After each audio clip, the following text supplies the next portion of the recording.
misuse and waste of public funds and property. So if somebody forms a committee to elicit information about instances of looting of public property and waste and resources, is it not to provide an avenue for compliance with this constitutional provision? Is that not what it is? No, we are.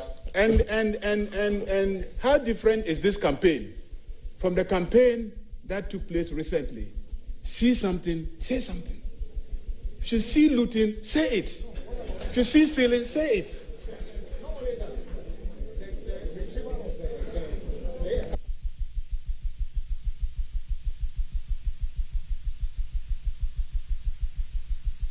Mr. Chair, my honourable members, to our guests, I will reiterate the fact that we do not clap in Parliament, but we rather say, yeah, yeah. Is that okay?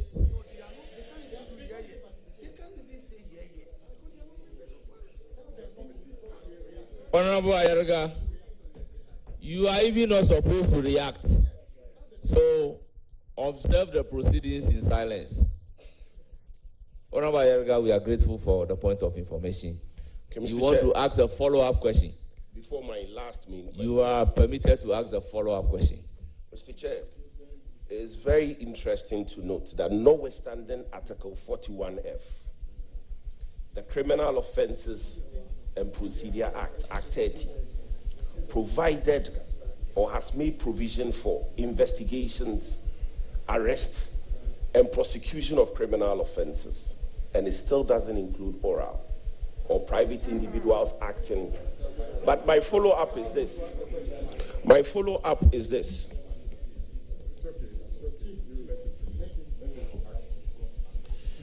My follow-up is this. What you've just said was a preliminary comment, but not a follow-up question. Mr. Chair, I plead with you to indulge me in the interest of Ghana.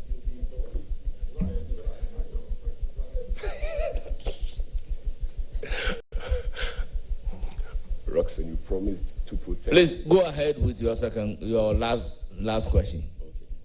So, in the year 2010, the NDC administration under Professor Mills commissioned the Constitution Review Commission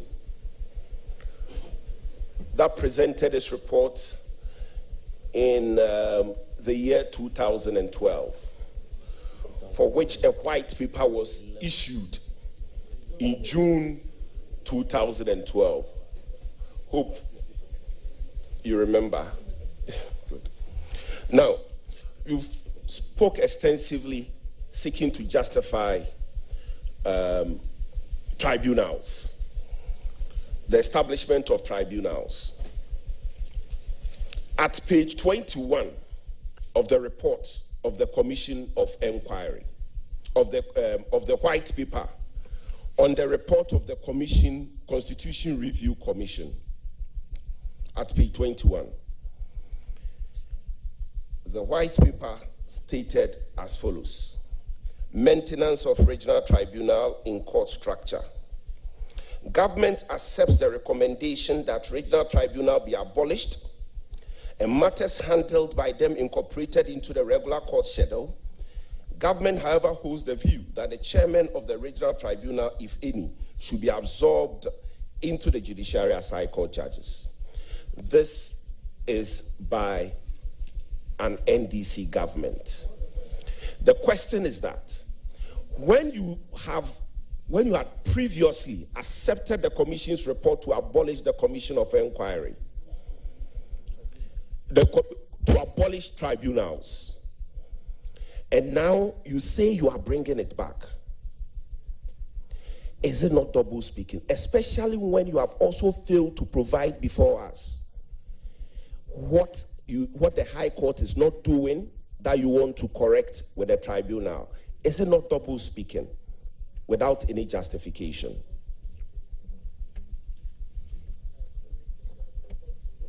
The Dated 2012, yes. So what is the exact date on the report? The report... You are referring to the white paper? The white paper. I'm referring to the white paper. The report of the Constitutional Review Commission? I'm referring to the government white paper stating its position Very well. on the report. Very well. Honorable nominee, your response. Yeah, thank you, Mr. Chairman. I'm very much aware of the position stated by the honorable member.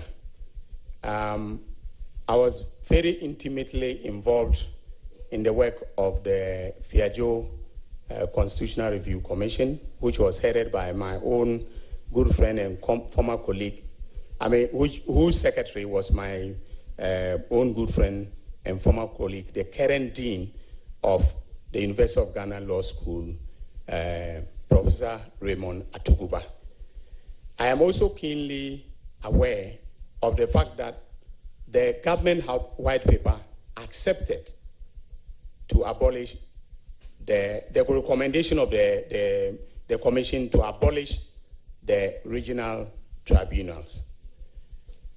However, an American justice of the Supreme Court, a justice of the Supreme Court of the US, very famous, Oliver Wendell Holmes, he once said that the life of the law has not been logic, but experience. When experience has taught us that there are deficiencies in our justice system.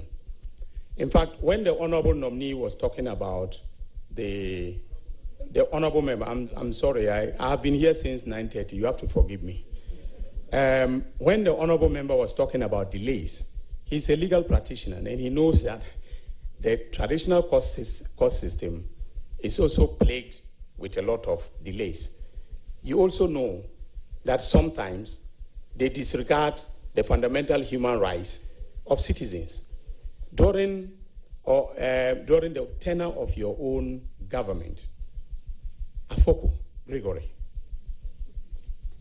when a court of law ordered that he should be granted bail, you still callously detained him, and he's in detention now. That's a violation of the rights of Gregory Afoko to liberty. So these things occur whether you are dealing with the traditional court system or a tribunal system. Okay? The good thing is to have men and women of integrity who will administer the law or administer justice in accordance with law. And that is what we are seeking to do with the re-establishment of the public tribunals. I think that our experience has taught us that the participation of ordinary citizens in the justice system is a good thing. And that is why, having thought about it, we are re-establishing it. But of course, we are governed, as I said, by a constitution, and I believe that there will be limitations to the powers of the tribunal as far as respect for the rights of persons appearing before them is concerned. Thank you very much. I recognize Honorable Roxanne Nelson Kwame Eche-Dahamoko for a supplementary question. Chairman, thank you very much. Professor Ayini, you are welcome. Thank you, Mr. Chair. You taught me, and you taught me well, and I'm very happy that you got this nomination. Now, you're also my chairman of the Subsidiary Legislation Committee, and I second chair you. And I know the quality that you put into your work. So you also taught me legal system. So let me clarify this. Are you actually saying that you are going to establish or create these tribunal courts, or you are going to implement the law? Because Article 142, Prof, is very clear in the establishment of tribunals. And it says, Chairman, with your leave, Article 142.1 says, there shall be established in each region of Ghana such regional tribunals as the Chief Justice may determine.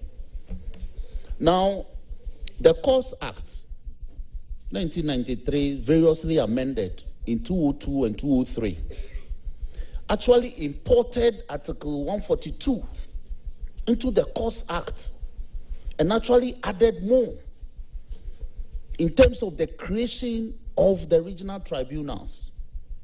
So when the impression is created that you are going to create these court systems, I got confused. So I want to find out from you, are you going to rather implement the law, asking that regional tribunals be established, shall be established, or is going to be your creature by policy? Chairman, thank you. Mr. Chair, on a point of order, he said that the Courts Act. You don't have the floor. He says. You do not have the floor. Even at point of order, I need to give you the floor. Honorable nominee, may you proceed to answer the question? Well, I agree with my former student that I taught him well. He's drawn a distinction that I glossed over. The tribunals are actually established by the Constitution under Article 142. Now, the Courts Act was variously amended, and sorry, Mr. Chairman, but I don't have the amendments here, but I do remember vaguely there was an attempt to delete provisions relating to the tribunals by the VCRAC committee.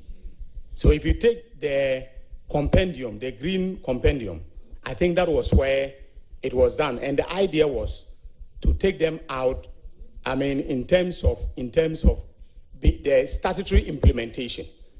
So what I would do, if Parliament gives me the nod, is to overhaul the law relating to the public tribunals by bringing a new bill that I will introduce rapidly, because the President has hit the road running, and we, his nominees and his appointees, are his, supplementary wheels. We have to help him, to run as fast as possible. So I will bring a bill that will comprehensively deal with the implementation of the letter and spirit of Article 142 of the Constitution. Thank you very much, Mr. Chairman. Thank you very much. Yes, you want a point of order. Is the point of order relating to the answer or the question being asked? Mr. Chair, both. It made reference to an under the rules, you cannot take a point of order on a question being asked. Mr. Chair, on the answer. On the answer. Now, tell me what exactly is the answer that you are taking the point of order on? Mr. Chair, what is your point of order? Very respectfully. The Courts Amendment Act of 2002 amended the Courts Act of 1993 to abolish the district and community tribunals. So the only tribunal which remains on our statute book is the regional tribunal, which the Constitutional Review, government has accepted the Constitutional Review Committee's report to abolish. So that is the only tribunal which is on our statute book. So how different is that from the answer provided by the nominee, that he doesn't have the Court Act here, but he believes of an attempt to take it off from the Court Act? So it's not different. Mr. Chair, very respectfully, this is a committee of record, so it is important that records are set so that listeners will know that it doesn't exist anymore. Then pose a question is John Darko.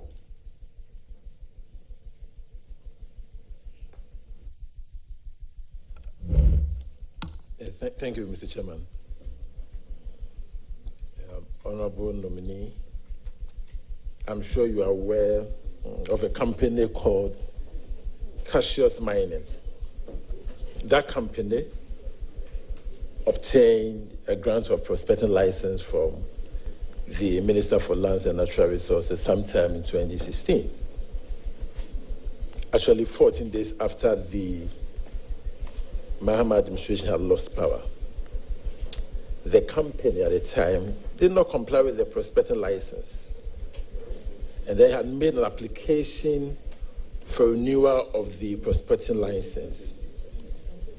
Following that, Honorable nominee, you became the counsel for... Honorable member, do you have the evidence that the company did not comply? And in any case, that particular company is not before us. So you know the rules relating to speaking about persons who are not before us and will not have the opportunity to defend themselves. So be guided. Thank you, Mr. Chairman. So following that, Mr. Nominee, you became the counsel for Cassius Mining and made demands on the government for renewal of the company's prospecting license. In fact, Mr. Nominee, you, as a lawyer for the company, you wrote a letter dated 21st February 2020, attention the Chief Executive Officer of Minerals Commission.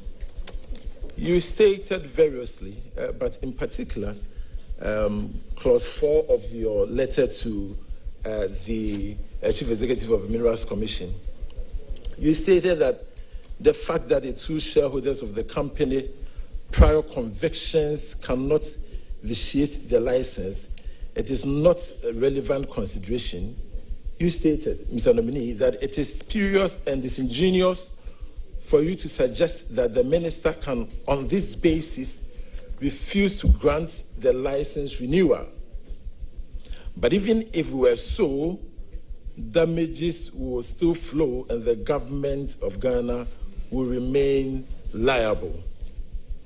Mr. Nominee, it will interest you to know that about 2 weeks ago, this company, Cassius Mining, for which you were once their legal counsel, has filed an arbitration against the government of Ghana, claiming in excess of $440 million United States dollars at the London Center of International Arbitration. The Attorney General of the Republic of Ghana is supposed to defend the Republic against all claims, including one such as this. Now, you were once the lawyer of this company. You believed in their claim against the government of Ghana. Mr. Nominee, are you going to ensure that when the Republic goes to defend this claim, the Republic of Ghana will not be burdened with this $441 million? And I'm saying this because of the appearance of conflict of interest.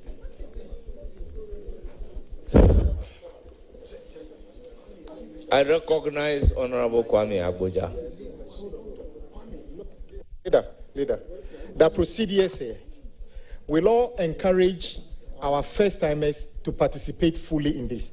Indeed, that is why our side and the side of the minority brought in first-time MPs. But in this committee, you can lay preamble to ask your question, but not to make, endless statements. And I sit here and ask myself, when is the question going to come? So, Chairman, can you direct that it is not against the procedures here to lay a preamble, but that must be brief, then you go to your question. Because I get lost as to whether somebody is making a statement or asking a question. You see, Chairman, people, Honorable Whip, people sit outside and sometimes they bash the members of the committee. Being outside and having the opportunity to ask the question are two different things. We now have the opportunity, pose the question, but I will allow the nominee to provide an answer. Thank you, Mr. Chairman. Mr. Chairman, the honorable member is right. I have been instructed previously by Cassius Mining. I filed pleadings in the High Court in Bolgatanga together with my junior partner, Mr. Gorin Tamaklo. We litigated, various applications before the courts. I want to put it on record that I'm no longer Cassius Mining's lawyer. However, I'm keenly aware of the fact that the Constitution prohibits a situation where a public officer puts himself in a position where his private interest conflicts with the performance of his public duties. As Attorney General of the Republic, I will be the Republic's lawyer. As the Republic's lawyer, I am supposed to act in the best interest of the Republic, in accordance with the best traditions and ethics of the legal profession. I will not, in any manner whatsoever, compromise the interests of the Republic of Ghana. Honorable Member, if you care to know, and I'm sure you are very well aware, that I was Deputy Attorney General under the former Attorney General, Honorable Marietta Brew. And for 4 years, we handled that ministry in such a way that the US government described the Attorney General's office as a corruption-free zone. We handled the ministry in such a way. You are not supposed to take part in the proceedings. So remain silent and observe the proceedings. You are only here to observe. So, Mr. Chairman,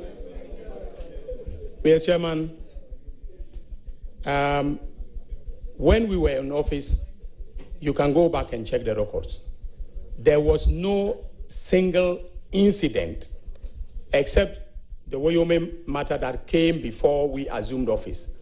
There was no single incident of questionable judgment that's arising out of or in connection with the performance of the obligations of the Republic in any contract or legal transaction. So I can assure the House that I will take measures if they are before the London Court of International Arbitration. I'm quite familiar with that tribunal. I've appeared before that tribunal several times, and I can assure you that I will put in the measures that will ensure that the interest of the Republic is not compromised.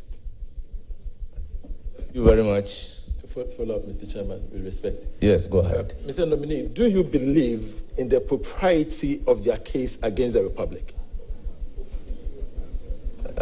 With all due respect, I believe you have indicated the matter is before the court. Is that not so? Mr. Chair, I think and he is no longer the lawyer for the company. So in vetting the nominee, you cannot be soliciting for his opinion on that particular matter. So ask another question. Okay, no. I never said I don't have any. Okay. Please, have you finished asking the question? No, since you didn't allow him to answer that question, I'll move on to another one. Well, I have the right, if I feel the question is soliciting the opinion of the nominee, I can overrule you. Even if he can answer, Mr. Chairman, I understand. The question is overruled. If you are done, let me give the opportunity to another person. Mr. Chairman, I believe you are done. I will then give the opportunity to Honorable Shaibu. Mr. Chairman, with respect, I am not Honorable Shaibu, you have the floor. Mr. Chairman, with respect, I am not done. Chairman, with all due respect, please allow him to conclude. Please. Mr. Chairman, thank you very much for your understanding. Mr. Nominee, your firm is on record as having acted for a number of companies which have gone on to make huge claims against the government. In some of these cases, the companies were formed between the year 2013 to 2017.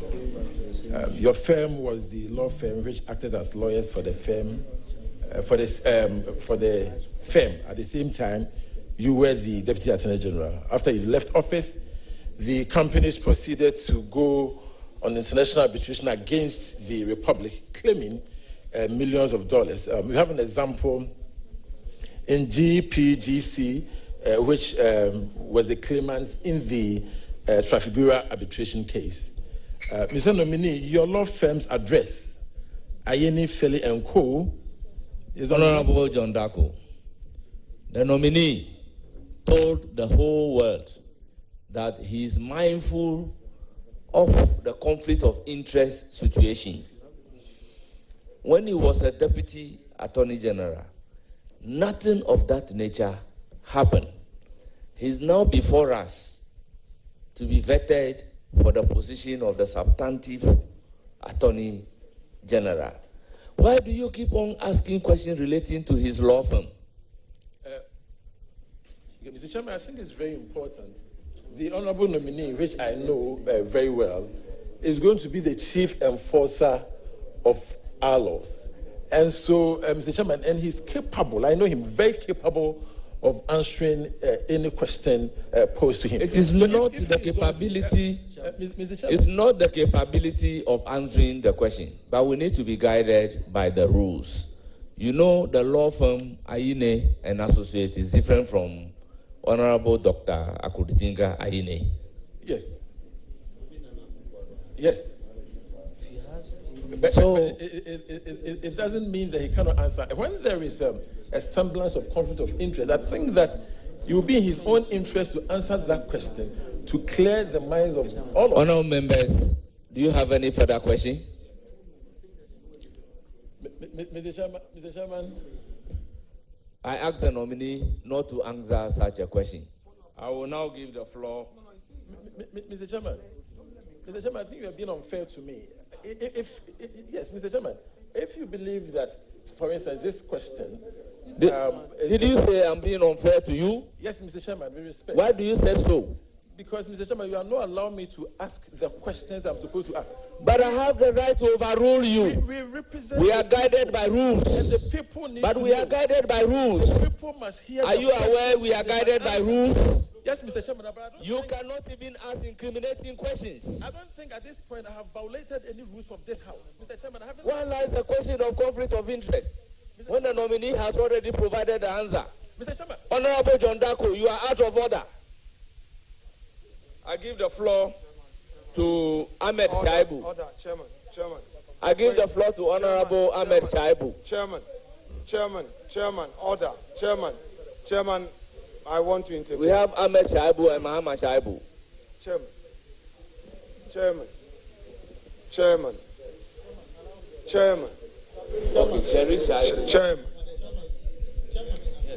Chairman, colleagues. Honorable Minority Leader, you have the floor. Chairman, before I go into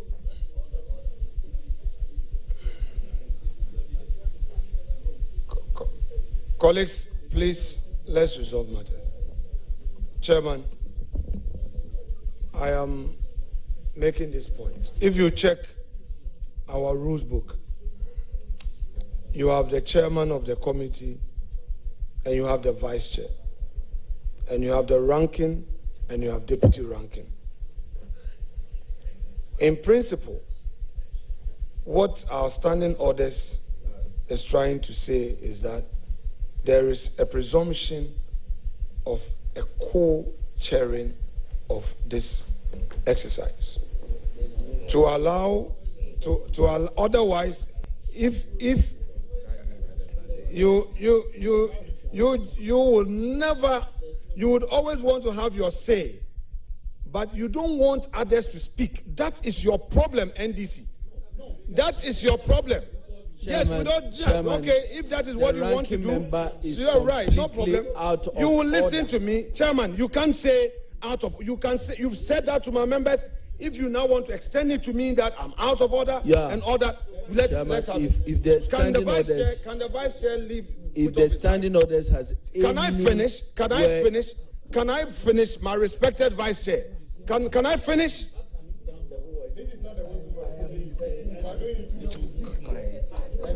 Chairman, we are here. We are here to work as a team. The rule talks about the chair and vice chair. If this committee is to deal with a sole chair without anybody to work to express a view, it would have limited it to chairman and vice chair and nothing else. In Parliament, whenever there is a chair, there is a ranking. It is not to checkmate, but to work together and to express views of the House.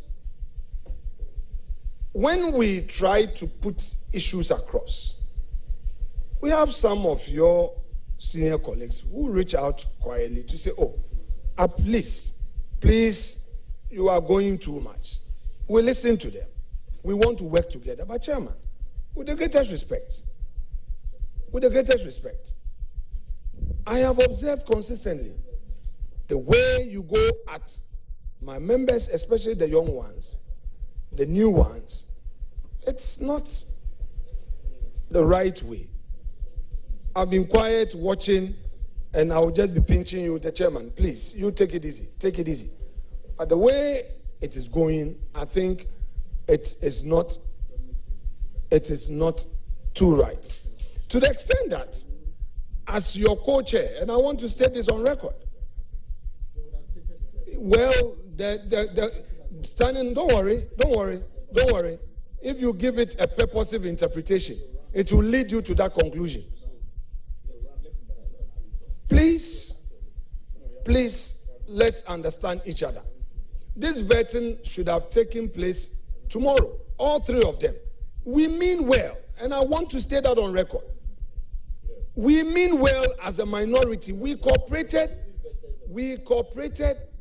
to have days, 21 days or 15 days notice to be waived so that you can form your government as quickly as possible. I am pleading with you, Chairman. Chairman, I am pleading with you. I do not. Can I finish? No, I'm not done. I want to be Honorable Mahama Yerga. I need to be done. I would have to be done. I do not like this situation whereby your side is still behaving as though you are in the minority. You are not in the minority. You are now in government. Please, we mean well. It is the reason why we are here. Stop the approach you are adopting. I am pleading with you. I am humbly pleading with you, Chairman. We plead with you. The approach will not help all of us.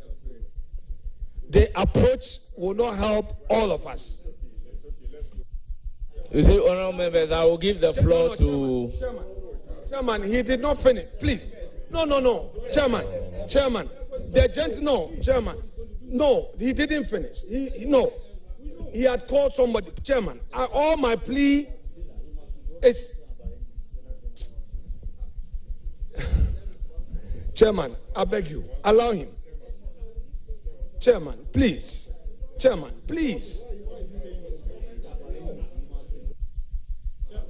You see, honorable members, we don't sit here to gag any member, but we rather give you directions. The fact that we are guiding and giving you directions as an honorable member of parliament, you should take a cue and proceed. If I want to apply the rules strictly, as the former First Deputy Speaker have been doing, what happened today we may not be experiencing some of those things. According to him, you are asked to ask a question. You ask the question. But we have allowed you to run commentaries, sometimes to read write-ups before asking the question. So I would urge all of you, particularly the new members, to take guidance from the chair. We are here to guide you. We are to guide you. So if you still have one more question, you may proceed to ask the question. Come here, I beg you. Come here, I beg you. I'll give you the floor after that. I'll give you the floor after that.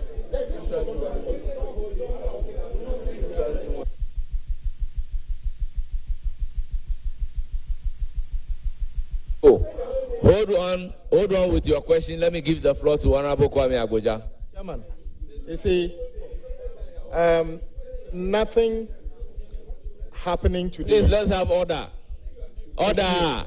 Chairman, what the minority leader said about NDC being intolerant or they have been more cooperative is totally untrue. Mr. Speaker, Mr. Chairman, we've had situation when the president nominated people on Friday and we came here on Saturday to vet the people. No advertisement or anything. So what is the minority leader talking about? That they have been more cooperative than us? That is not true. What we are saying is that, yes, indeed, we've had first-timers in the House, indeed, in the chamber. We've seen first-timers from both sides walking across the maze because they were not yet gone through orientation. So when, unfortunately, they haven't gone through full orientation, they come to committee, and instead of asking questions, coming to read statement, it is appropriate we put them right. That should not be a situation anybody could interpret to mean that somebody is being gagged. And let it be known, as a matter of fact, at the appointment committee, we never allow friends or non-members to ask questions. It's because we wanted to carry everybody along that we give them the opportunity. So, Chairman, I would encourage you once again, stick to the rules. When you give an opportunity to somebody to ask question, let that person ask the question and let's move on.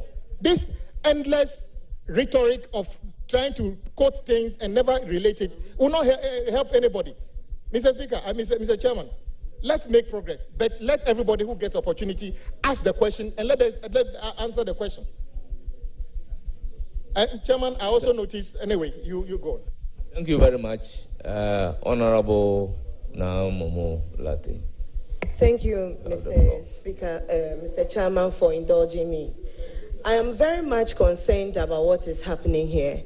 And in as much as we don't want it to look like newcomers are being gagged, I think that parliamentary practice and procedures transcends the presence of this parliament. If we want to do it, we have to do it right, because you'll be going out there meeting other parliaments. So in the name of supporting first-timers or newcomers, all of us are still learning.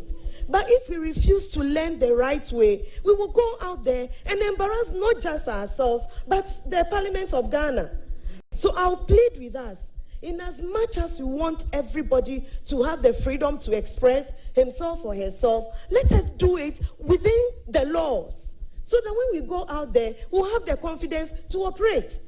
Leadership will not be there all the time to protect us. Even leader might not be on the floor of parliament every time we have to rise and talk.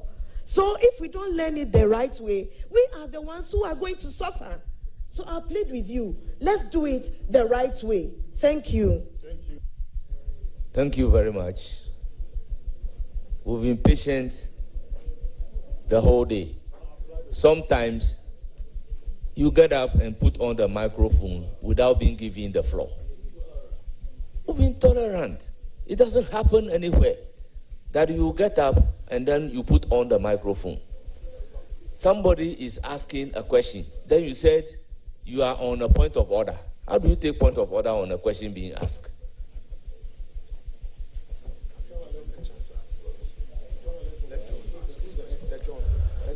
Well, you said you have one question more. May you proceed to ask the question.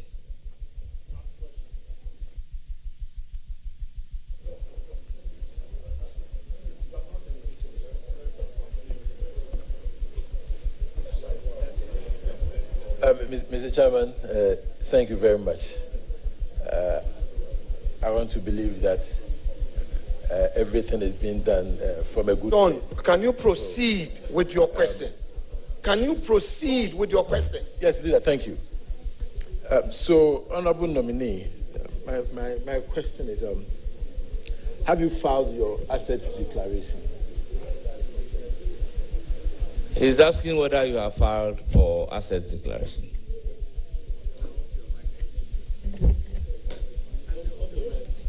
Yes, I have. I'm always compliant with asset declaration. I mean, the filing of asset declaration. I've done that. Not for 2025, but for the last parliament, I filed my asset declaration. Which is 2020, ending 2024? Yes. Okay. But I don't think the committee has a copy or evidence of filing. When I'm looking at the Constitution, if you look at the Constitution, Article 286, yes. If you have a follow-up, please go ahead with your question, the follow-up.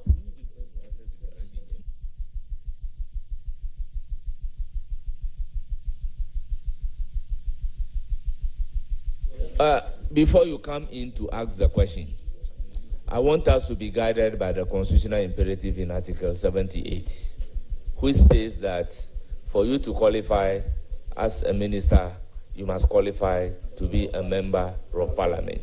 The nominee before us has just gone through election and was elected the 4th time as a member of parliament and sworn in as a member of parliament. So let us be guided by the constitutional imperative in Article 78 and 94. All right, thank you, Mr. Chairman. So, Mr. Nominee, your law firm, that is Ayeni, Feli & Co., is on record to have been used as a registered address for a company called GPGC. Now, my question is, did you advise on the agreement between GPGC and the government of Ghana, of which you were the Deputy Attorney General then, and which led to a judgment debt of $134 million against the state? Okay. So, Mr. Chairman, it is important to set the record straight because it's a House of Record. This is a Committee of Record. I became Deputy Attorney General, I think, in April 2018. When I was nominated, because I did not have the right to practice, my firm, or the firm of lawyers to which I belonged, was being run by Dr. Abdul Basit Bamba. And when GPGC came into Ghana, he was a lawyer who was approached to help them navigate the process of company registration. And he was the one who registered the company for them. And he had the right to do so to earn a living. He wasn't banned from practicing because I was Deputy Attorney General. Subsequently, Dr. Abdul Basit Bamba left Ayene and Fele, now Ayene and Partners, and when he was leaving, because GPGC was his client, he took them.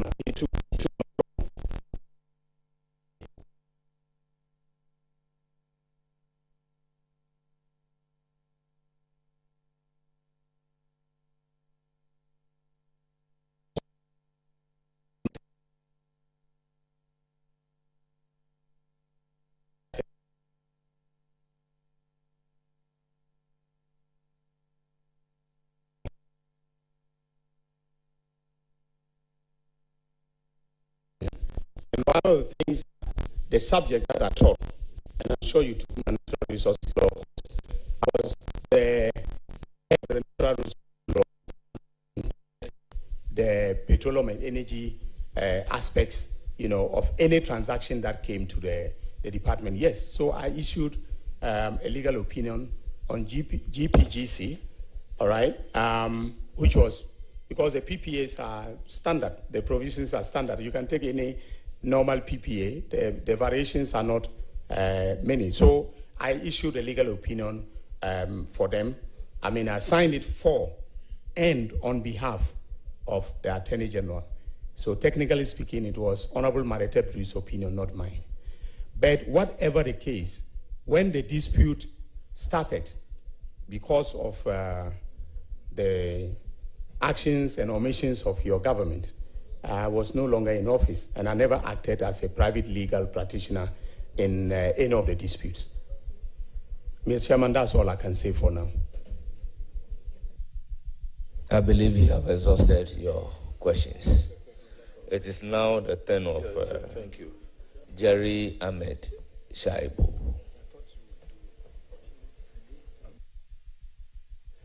Mr. Chair, thank you very much. The name is Shaib, S-H-A-I-B, with all due deference.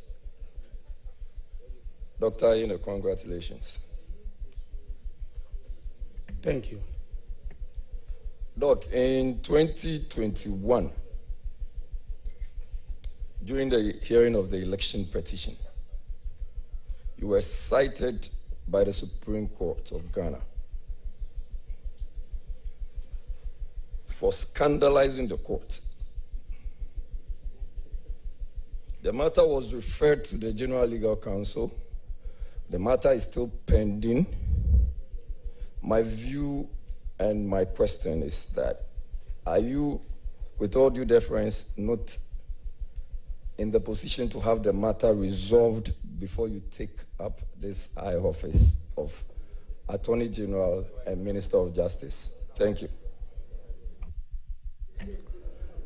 Yeah, thank you, Mr. Chairman. Thank you, Mr. Chairman.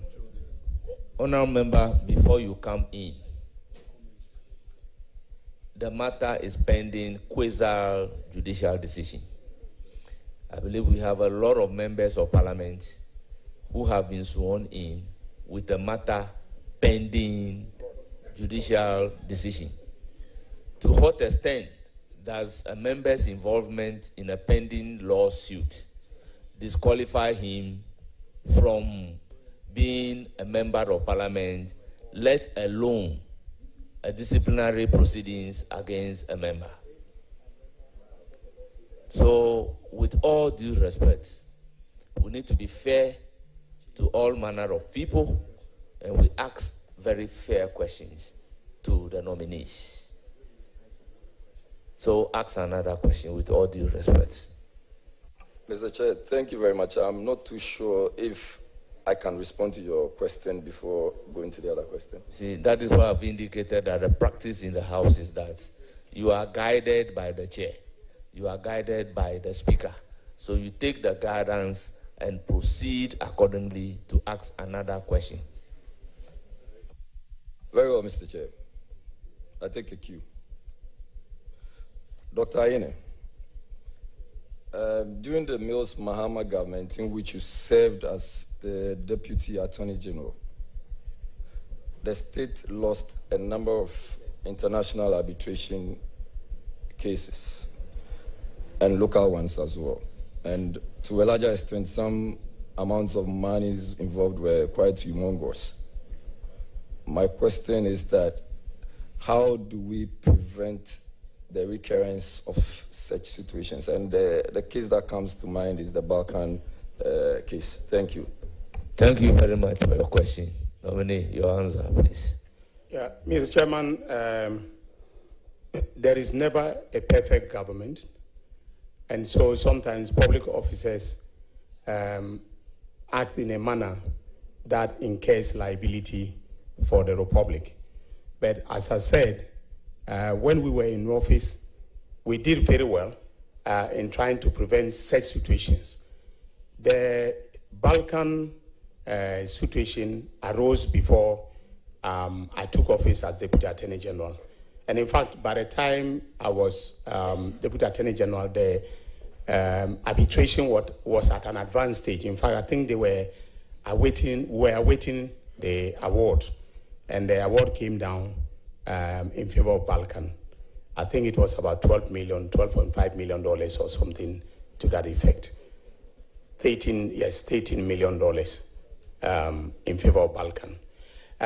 For us to be able to prevent such situations, state actors, I mean the ministries, departments, and agencies, and the public officers must make sure that they do the right thing.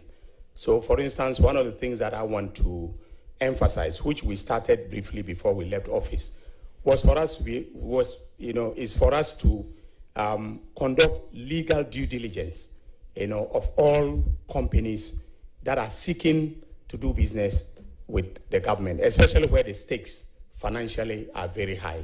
And so we will attach the legal due diligence report, even if we ourselves cannot do it.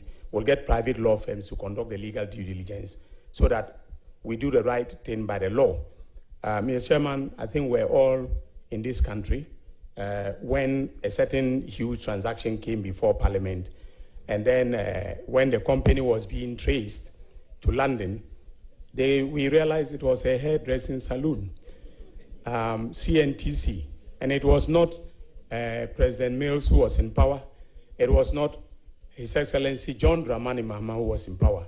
It was His Excellency John Kufuor, a man that I respect very much, whose government was in power. It was a hairdressing salon, Mr. Chairman. Thank you very much. Any follow-up question? Last one. Thank you, Mr. Chair. Dr. Ayene, so my last question is, what are the kinds of agreements that ought to receive parliamentary approval under Article 1815 of the 1992 Constitution? I'm surprised my former student is asking me this fundamental question. Where there are loans, loans and, international economic or business transactions in which the government of Ghana is party, or to which the government of Ghana is party. Thank you, Mr. Chairman. Thank you very much. We now take a question from Honorable Samia Uko. Mr. Chairman, thank you for emphasizing that a question. Congratulations, nominee. Doc, I want to refer you to an interesting case, a case of a company called Eland International. And I want to believe that you are familiar with the company Eland International. And in laying the foundation, just for a minute before my question, Eland International, sometime in our history, had a case and made a claim subsequently to the international arbitration, where, as we speak, since 2005, they only waited to file these arbitration claims of $320 million against the government and the state of Ghana. I'm also reliably informed, and I stand to be corrected, that sometime 2014, 2015, when you happen to be the Deputy Attorney General, you tried to settle this matter somewhere in India and Dubai. Said I stand to be corrected on that. But there was somewhere in 2014, 2015, in your capacity as a Deputy Attorney General.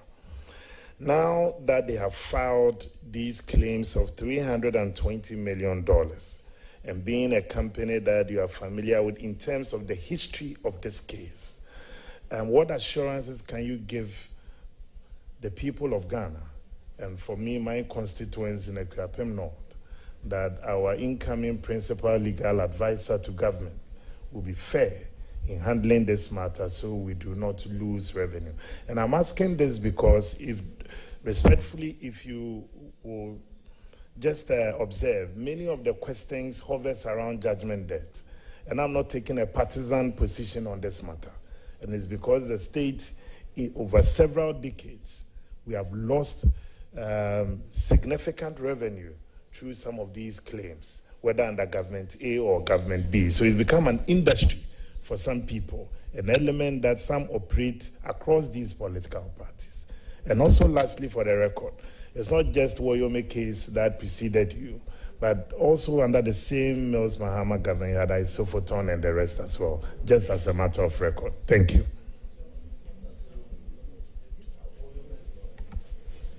Thank you very much. May you proceed to answer.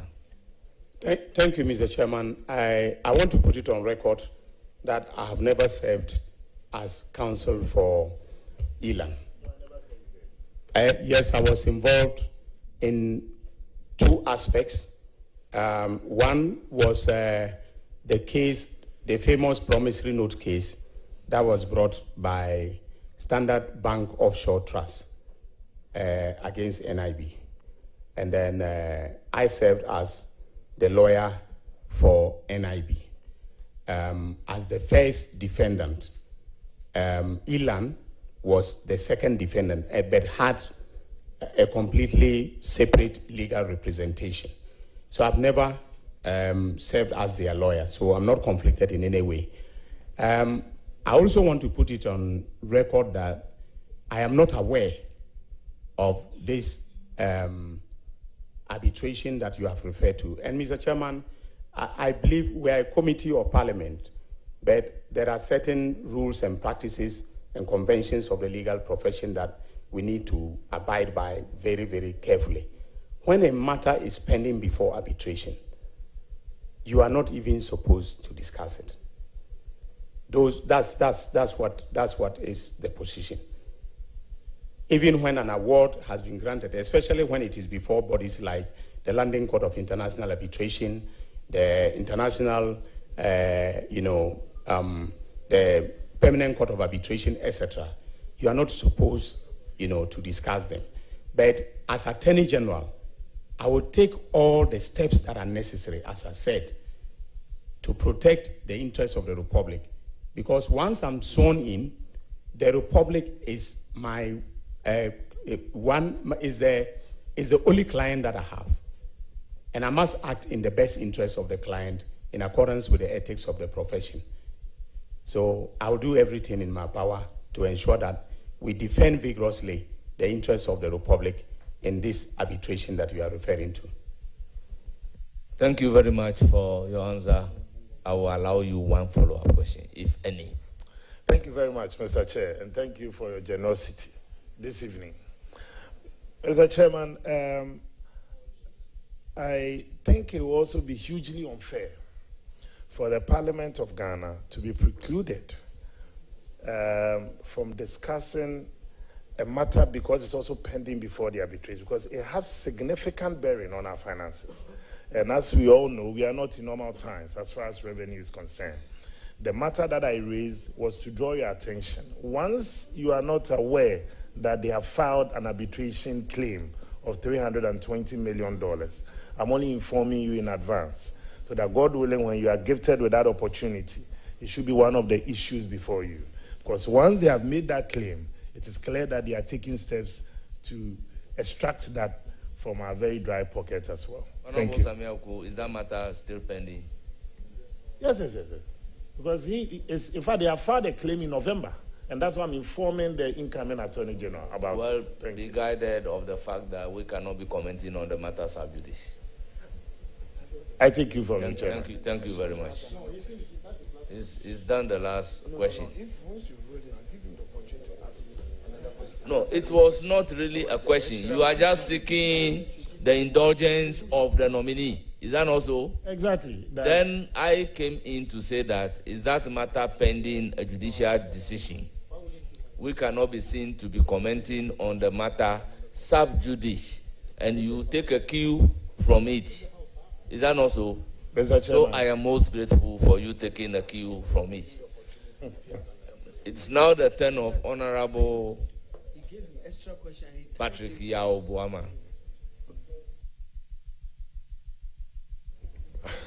Honorable Adongo, you are here for the finance minister, so you can leave. Why are you questioning the chairman? Thank you very much, Chairman, and the opportunity. Let me use the opportunity to congratulate my lecturer and senior brother and a firm believer of the mischief school. And I'm sure Professor Kumadu will be very happy to see you in the chair. Congratulations, Doc. Doc, we've been talking about aura, special prosecutor, and what have you. People want to find a very quick way in administering criminal trials in this country. The immediate past Attorney General came to the floor, introduced an amendment to Act 30. It went through first reading, second reading, and consideration stage. But it could not see the light of day because we could not take it through the clause by clause and also the third reading. Would you consider reintroducing the bill to enable your office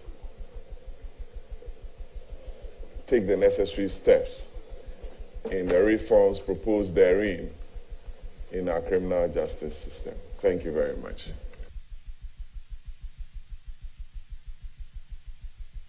Yes, Mr. Chairman, thank you. If the honorable member is seeking to know from me whether in terms of the scope and substantive content of that bill, it will be introduced as it was, my answer is no. The reason is because I disagree fundamentally with some of its logic. For instance, the whole idea that preliminary applications are being used to delay and stymie the conclusion of trials, I disagree with fundamentally.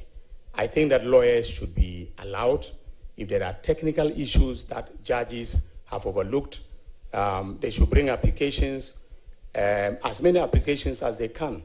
It is incumbent upon the judiciary to dispose of those in an expeditious manner so that the substantive trial can proceed.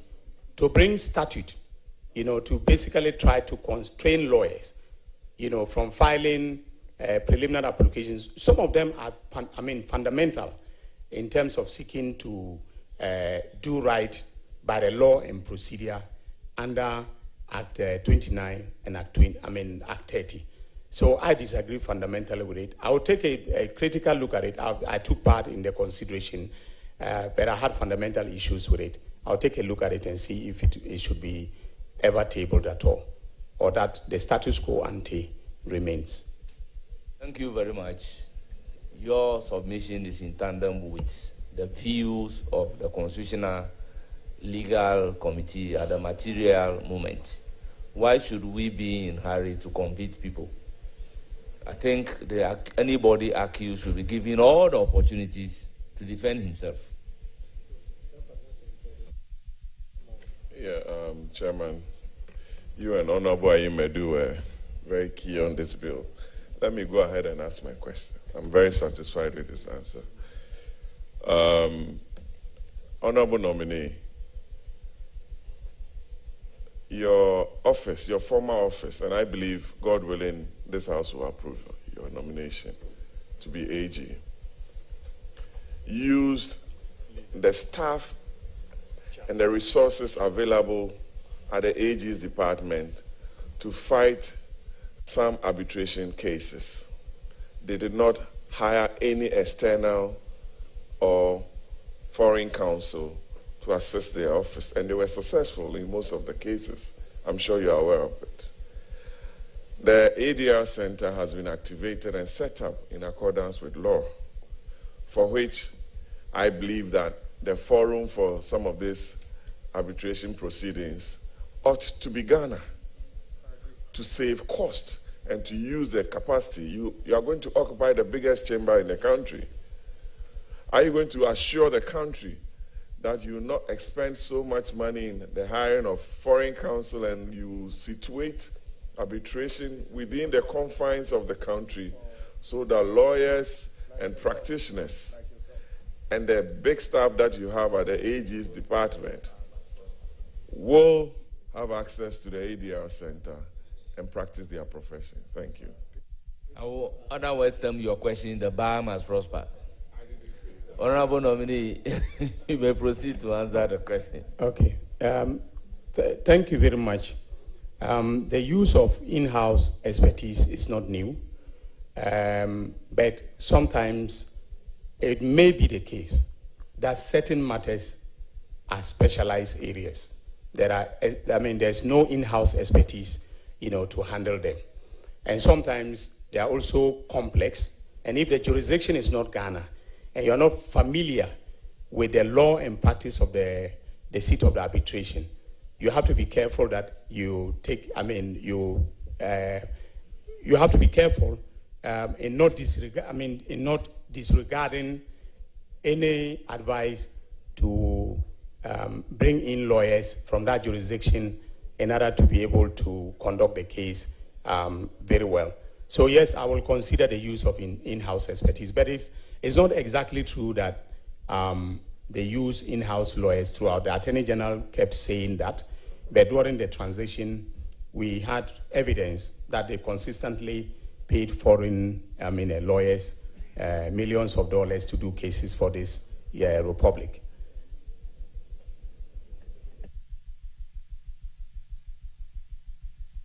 Honorable Boma, you have a chance to answer. Yes, very important question. And I want to elicit the views of my respected senior on the jurisdiction of the Supreme Court. Very wide. I ask this question every year, and I want to hear from my senior. You know the jurisdiction of the Supreme Court is very wide. From appellate, you know everything. I need not go over it. You think the current composition of the Supreme Court ought to be augmented with some new appointments? And what do you think must be the ceiling, given the fact that some people don't even understand the workings of the courts?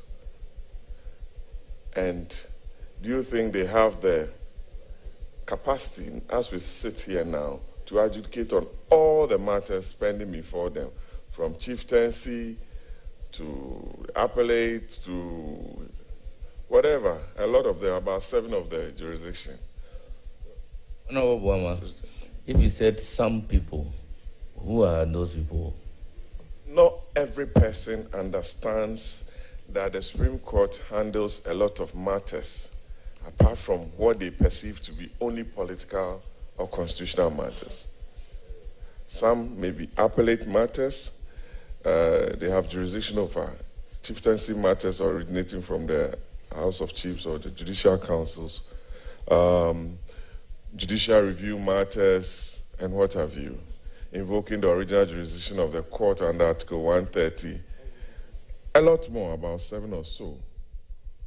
Election petition. And you have only 11 people handling all these matters. That's why I'm asking him. That's the gravamen of my question. Very, very well. Yes, Honorable Nominee. Yeah. Thank you very much. Mr. Chairman, I agree with the Honorable Member that the jurisdiction of the Supreme Court is very wide, and he has already enumerated them, so I don't need to repeat them. But you can deal with the issue of the caseload in 2 ways, in 2 broad ways. One is dealing with them through the adoption of very efficient mechanisms of deciding cases. All right, so I give you an example. In the United States Supreme Court, which has only 9 members, okay, and they have operated with 9 members for over hundreds of years. The United States of America is bigger than this country. Cases come from the district court all the way through the various circuits, okay, and their circuit courts, like, the 9th circuit, the 6th circuit, and so on, are very big. And sometimes, if there's a federal element in a state matter, it can emanate from a state Supreme Court to the United States Supreme Court. And yet they still have only 9. You know how they deal with the cases efficiently? The judges, for every case that is coming, they look at the brief, and if they have already decided the matter, they simply let the registrar write a brief note, and it says set denied. All right? Set denied means that the justices are not interested in looking at this matter. And it's a very well-known procedure. So if you are a practitioner before the United States Supreme Court, you have to be very, very good at distinguishing cases to be able to convince them, to take up, your matter. So if it comes to them and they let their research, what they call them the clerks will review, they'll go to conference, and then they tell the registrar, right, set denied. That is it. You're not going to waste the time of the court by coming to appear before the court and call, for the case to be called and so on. I think that we should adopt very efficient, procedures like that, because sometimes people take very frivolous cases, frivolous appeals to the Supreme Court, for instance. I remember once I was before the court, and then somebody brought an appeal that had to do with the fact that he, the lawyer, was not there when a decision was granted against him. So he took this appeal all the way from the High Court to the Court of Appeal and then to the Supreme Court. And the Supreme Court was empaneled to hear him. It was so frivolous. So they gave it to him by way of speaking. They gave it to him that morning in front of all of us. So we should have procedural mechanisms that will sieve out all the frivolous appeals so that the justices are not burdened. One way is also to increase the numbers. But then the court itself, through the administrative, the exercise of the administrative powers of the CJ, should divide itself into specialized divisions, all right? So you can have the Supreme Court Constitutional Division, and you have 5 justices very specialized in constitutional law who will quickly deal with these matters, okay? And so on and so forth. Of course, you have some of them who are experts in criminal law, like my former teacher, Justice Henrietta Mensah-Bonsu. She could lead a panel of justices who will be dealing with criminal appeals. So specialization may make the court more efficient, and then the burden on the court will be reduced. But that would mean, for instance, that instead of 11, we may have 15, so that 5 each, could deal with, because the court is properly constituted with the Chief Justice and 4 other justices, of the court. That is what I would say for now. Thank you, Thank you Dr. very Ine, much. and congratulations. I wish you the very best. It's now the turn of Honorable Deputy Minority Leader.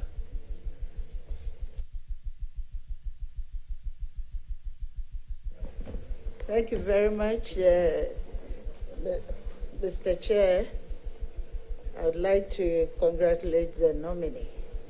It's a very good associate of mine.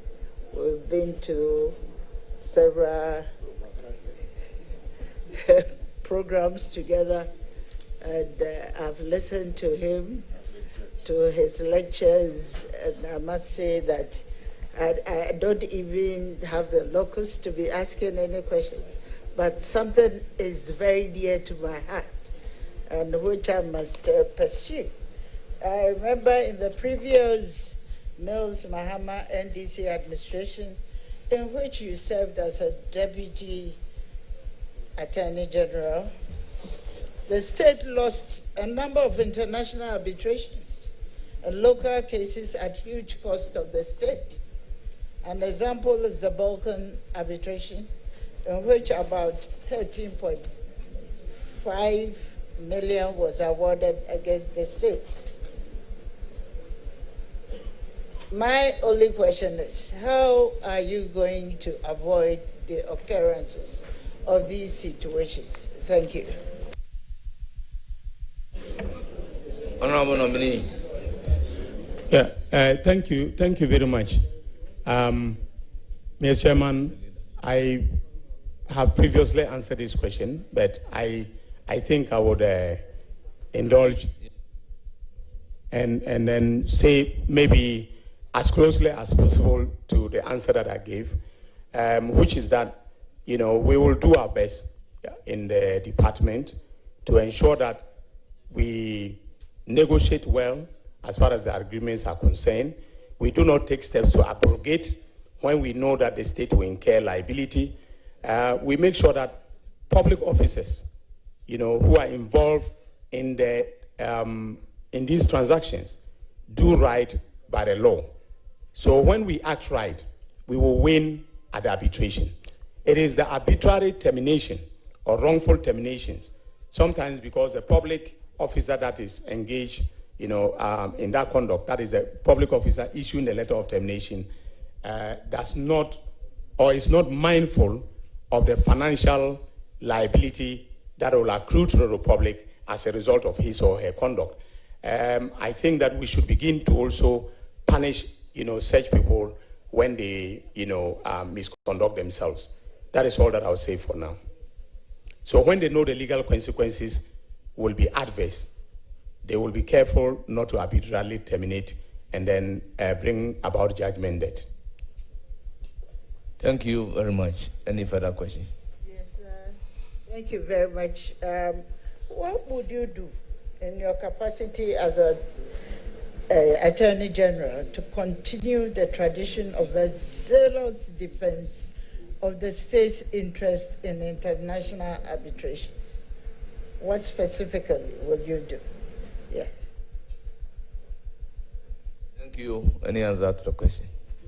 We definitely will be putting our best foot forward by getting lawyers, either local or international, that are knowledgeable, that are skillful, and that have integrity to represent the Republic and defend its interests, before these arbitral tribunals. Thank you very much. Thank you.